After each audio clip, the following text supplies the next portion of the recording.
लड़ सकते हैं खुद से। जो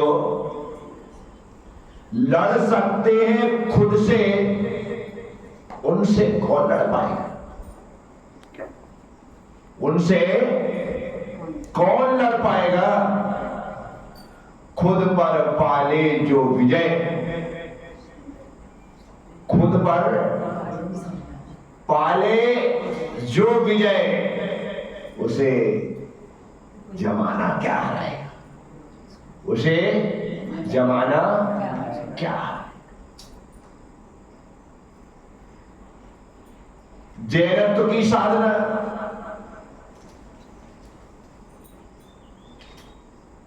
भगवान महावीर स्वामी की साधना, अर्थात मोक्ष मार्ग पर चलने वाले प्रत्येक साधक की साधना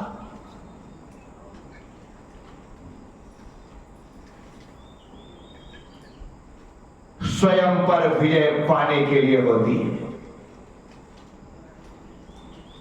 दुनिया पर विजय पाने वाले सिकंदर तो बहुत हुए इस धरती पर, लेकिन एक दिन खुद से हार गए। पर जिन्होंने स्वयं को जीतने के लिए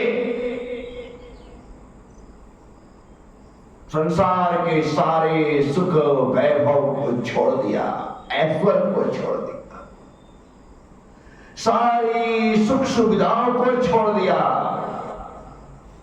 सारे साधन और संसाधनों को छोड़ दिया,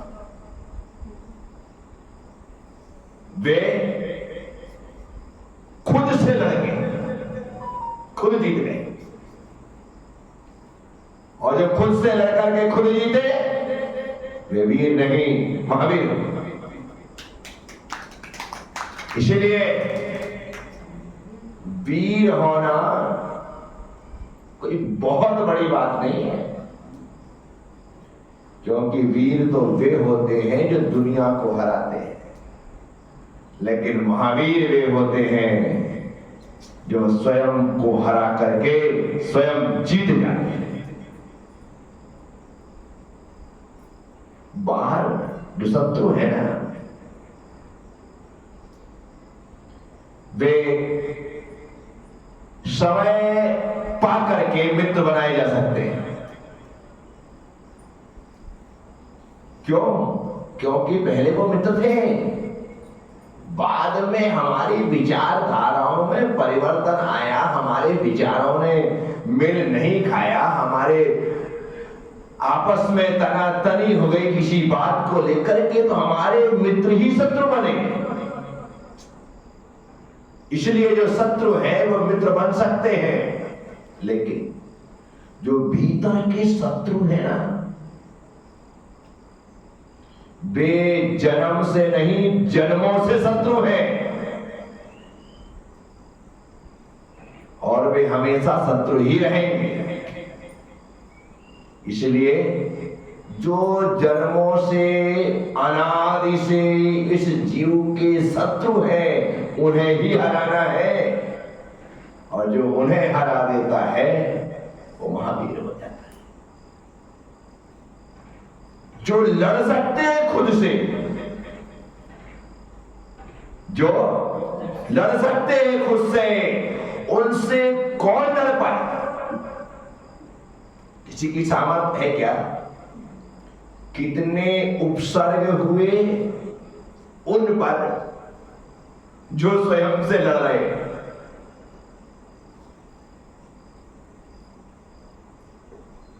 यही तो वजह रही कि बाहर आग बरसाई गई, पत्थर बरसाए गए, हलाहल बरसाया गया,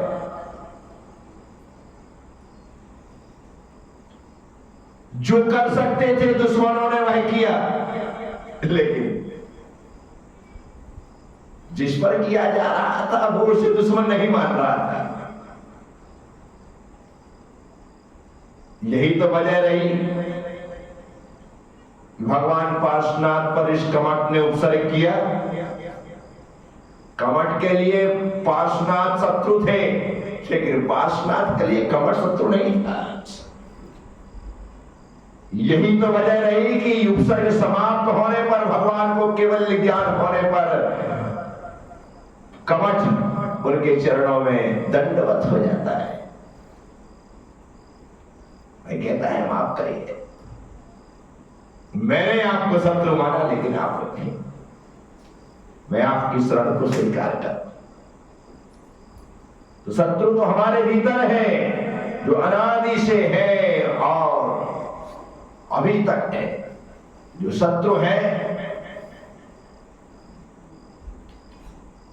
उन्हें ही नष्ट करना है। तो जो लड़ सकते हैं खुद से, उनसे कौन लड़ पाएगा? जो लगातार अपने क्रोध से, मान से, माया से, लोभ से, ईर्ष्या से, द्वेष से, कलह से, वैमनस्यता से, मनमुटाव से लड़ रहा है, क्या बाहर के लोग उससे लड़ पाएंगे? नहीं, क्योंकि उसे तुम पर क्रोध नहीं आ रहा है, उसे क्रोध पर क्रोध आ रहा है, उसे क्रोध पर क्रोध आ रहा है। तुम्हें उस पर क्रोध आ रहा है, लेकिन उसे क्रोध पर क्रोध आ रहा है। वो क्रोध को निपटाने के लिए लगा है, इसलिए तुम पर ध्यान नहीं दे रहा है। तो महत्वपूर्ण बात यही है कि जो स्वयं पर विजय पाने के लिए जंग छेड़ चुके हैं, उन्हें कोई विचलित नहीं कर पाता। फिर वे लोग विजय श्री के साथ ही लौटते हैं। इसीलिए मैं आप सबसे कहता हूं, बाहर कोई शत्रु नहीं है। जितने भी शत्रु हैं हमारे भीतर है। हमारी तो जरा सी किसी से दिन में हार्ट टॉक हो जाए, बोलचाल हो जाए, तो हमें दुश्मन लगने लगता है। उसकी ओर देखने का मन नहीं करता है। वो देखने तो लगता है कि इसकी आंखें निकाल लो। कमाल है। लेकिन जिसने अपने आंतरिक शत्रुओं पर कुछ कर उसे लड़ना प्रारंभ कर दिया है, वह बाहर के लोगों की परवाह ही नहीं करता है, क्योंकि उसे दिखाई देता है कि बाहर के लोग तो सिर्फ बाहर तकलीफ देंगे, भीतर तकलीफ देने वाले तो भीतर छुप करके बैठे हैं। सही आस्तीन के साथ क्रोध, मान, माया, लोभ जैसी कसाए, हिंसा, झूठ, चोरी, कुशील, परिग्रह जैसे पाप है, राग, द्वेष, मोह जैसे प्रबल शत्रु है, वे ही खतरनाक है। इसलिए उसका पूरा प्रयास आंतरिक शत्रुओं को नष्ट करने का है। बाह्य शत्रुओं से उसे किसी प्रकार की कोई तकलीफ नहीं, क्योंकि बाहर के शत्रु क्या कर सकते हैं? मार सकते हैं, पीट सकते हैं, ज्यादा से ज्यादा जान ले सकते हैं, इससे ज्यादा क्या करें? अभिनंदन सागर आदि 500 मुनिराजों को दंडक राजा ने घानी में पिलाया, खून की नदियां बही, उसने शरीर को तो नष्ट कर दिया। क्या वह राजा उन मुनियों की आत्मा को, उन मुनियों की आत्मा में धारण किए गए रत्नत्रय को नष्ट कर सकता है? नहीं। तो वो जो भीतर के शत्रुओं से जंग लड़ रहा है वह जानता है कि बाहर के शत्रु कोई मायने नहीं रखते हैं, जो शत्रु है वो भीतर के है। तो इसीलिए जो लड़ सकते हैं खुद से, उनसे कौन लड़ पाएगा? खुद पर पाले जो विजय, खुद पर पाले जो विजय, उसे जमाना क्या हराएगा? उसे जमाना क्या नहीं हरा। कोई ऐसी शक्ति नहीं है जो स्वयं पर विजय पाने वाले को पराजित कर सके। इसलिए सब मृत्यु से हार जाते हैं, लेकिन जो स्वयं पर विजय प्राप्त कर लेते हैं, मृत्यु उनसे हार जाती है। इसलिए तो वे तीर्थंकर महापुरुष जिन्होंने मोक्ष सुख को प्राप्त किया है, उन्हें मृत्युंजय कहा जाता है। मृत्यु को जिन्होंने जीत लिया, या मृत्यु जिनसे पराजित हो गई, या मृत्यु जिन्हें मार नहीं सकी, वे मृत्युंजय है। बाकी तो सारी दुनिया काल कवलित हो रही है, मृत्यु के मुख में जा रही है, मृत्यु उसे अपने शिकंजे पर ले रही है। लेकिन जो स्वयं को जीत लेता है वह मृत्युंजय हो जाता है। मृत्यु उसके सामने घुटने देती है। इसलिए हमारी मृत्यु को तो मृत्यु कहा जाता है, लेकिन जो स्वयं को जीत लेते हैं, स्वयं पर विजय पा लेते हैं, उन्हें उनकी मृत्यु को मोक्ष कहा जाता है। क्या कहा जाता है? मोक्ष कहा जाता है। हमारी मृत्यु जन्म का कारण है, लेकिन उनका मोक्ष जन्म का कारण नहीं। पुनरपि जननम पुनरपि मरणम। हम बार बार जन्म लेते हैं, बार बार मरते हैं, लेकिन वे सिद्ध परमात्मा जिन्होंने मृत्यु को ही मार दिया है, अब उनका जन्म होने वाला। तो इसलिए जो लड़ सकते हैं खुद से, उनसे कौन लड़ पाएगा? खुद पर पाले जो विजय, उसे जमाना क्या हराएगा? उसे कोई हरा नहीं। साथियों, हमारी कसाएं मंद होनी चाहिए।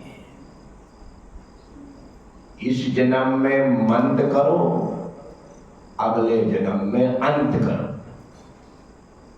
अभी शत्रु को कमजोर किया जा सकता है, लेकिन शत्रु को मारा नहीं जा सकता। अभी शत्रु को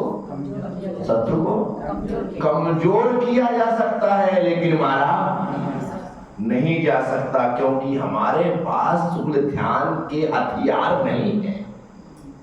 यदि शुक्ल ध्यान के हथियार होते तो हम इसी जन्म में उन्हें निपटा देते, लेकिन हमारे पास तो धर्म ध्यान के हथियार हैं, जिन्हें देख करके वे ठंडे पड़ जाएंगे, मंद हो जाएंगे, शांत हो जाएंगे, लेकिन मरेंगे नहीं।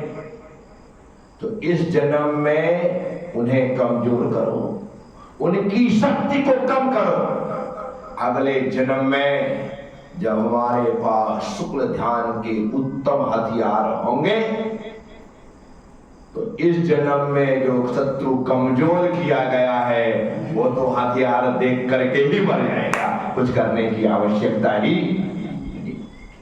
तो साथियों, आप सबसे थोड़ी सी बात की है, उम्मीद रखूंगा कि व्यक्तिगत रूप से हम सभी लोगों को अपनी कसाई मंद करनी है। क्या करनी है? क्रोध कम होना चाहिए, मान कम होना चाहिए, छल कपट कम होना चाहिए, लोभ लालच कम होना चाहिए। इसे कम करो। जितनी कसाय कम होगी आपके परिणाम उतने विशुद्ध होंगे। और हमारी साधना परिणामों की विशुद्धि की है और कसायों की मंदता की है। तो बस इतना ही आपसे कह रहा हूं कि हम सब वो लोग हैं जो मोक्ष मार्गी बन चुके हैं और इस मोक्ष मार्गी के लिए कसाए शत्रु हैं। कसाए और शत्रु यदि नष्ट किया जा सकता है तो उसे शांत किया जाना चाहिए। तो साथियों, जो लड़ सकते हैं खुद से, उनसे कौन लड़ पाएगा? और खुद पर पाले जो विजय, उसे जमाना क्या हराएगा? बोलिए मूल नायक श्री पार्श्वनाथ भगवान की